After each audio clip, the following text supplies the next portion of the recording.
Hello everyone, I'm your friend Niharika and welcome back to my channel. Have you ever reacted too strongly to something and later wondered why that it affected me so much? Maybe it didn't just start today. Maybe it started years ago. Today we are talking about something very deeply real, childhood trauma, its coping mechanism and healing. Now question comes, what is a childhood trauma? Childhood trauma isn't always loud. Sometimes it's hidden behind silence. Sometimes it is disguised as normal. It could be a constant fight between parents, emotional neglect, being unheard or invalidated, or even experiences that were confusing, uncomfortable, and never spoken about.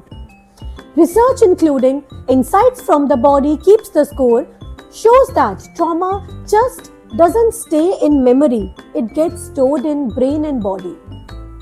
Let me introduce you to Vihan. Vihan is a 16-year-old boy, intelligent and quiet, but often he is misunderstood. When a friend cancels a plan, he feels deeply rejected. When someone raises the voice, he shuts down completely. People think he is too sensitive, but less they know about his childhood. A home filled with conflicts, emotional dismissed by don't say, don't overreact, a constant feeling of walking over an eggshell.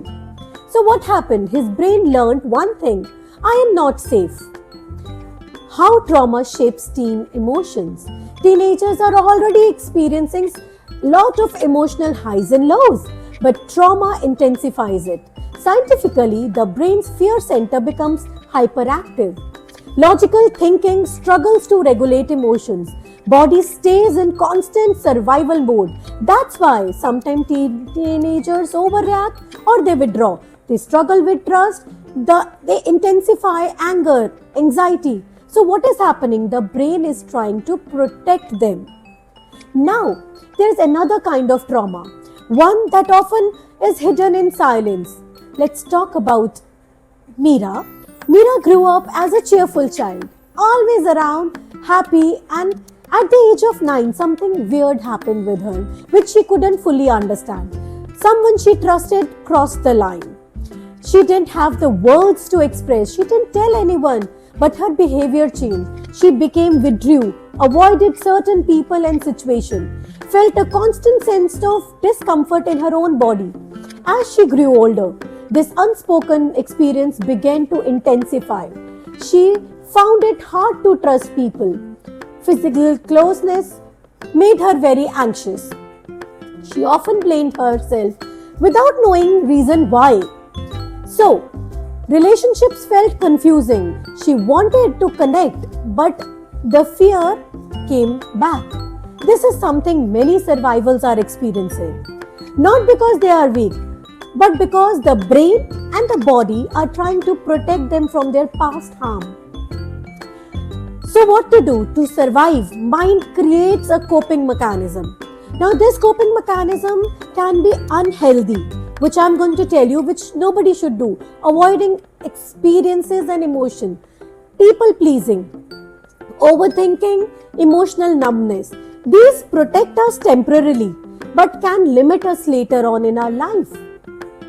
So what do we do to heal it? Let's bring Vihan and Meera back towards our healing. Cognitive reframing. Change the inner narrative. It was my fault. I was a child. I didn't deserve that. You don't deserve to be hurt.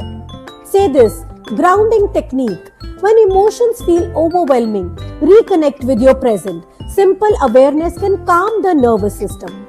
Third is journaling. Put feelings into words. Because what stays inside, it intensifies. Safe connections. Fourth one, healing doesn't happen in isolation. One safe, understanding person can begin to rebuild the trust. Professional help. Therapy provides tools to process trauma safely. It helps the brain to relearn safely. Awareness is power. Here's something very important. Trauma may shape you, but it doesn't define you. Understanding your pattern is your first step towards change. And the last is the final reflection. So next time you feel overwhelmed, Ask yourself, is this about my present or something from my past? That question creates awareness. Awareness creates healing. You are not broken. You are responding to experiences your younger self didn't know how to process. And healing is possible by taking one step at a time. Thanks for listening. If you like this video, please subscribe to my channel so that I can post more such content. Thank you.